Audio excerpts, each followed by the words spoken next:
अच्छा हमको सिखा रिया है মেখেলাখান পিন্ধি কিনে গৈছা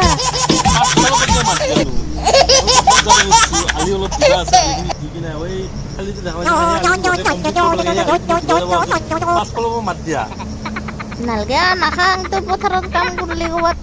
পথাৰখানে উল্টি কিনে মাথাতে খুৱাই ফুৰিব নালগে ফালতু ধেমালি বুলি ভাবিছে নেকি মোক নালগে এই মেখেলাখানে এনেকে পিন্ধি কিনে পথাৰত কাম কৰিবি তই এপাৰে গামচাখন নহ'লে বতাহত উৰি উৰি যায় সেইকাৰণে মই ইয়াতে পিন্ধি লৈছোঁ আৰু ফলকি উলকি পৰে বাৰে বাৰে এতে পিন্ধি ল বুকুত এতে মুখত ইমান নৰা সেইখন দে মই যাই উঠে ফটককৈ যাই দে যা ক'ৰবাত চাবি পথাৰত ফলকি ফুৰিব পথাৰখানে মাথাতে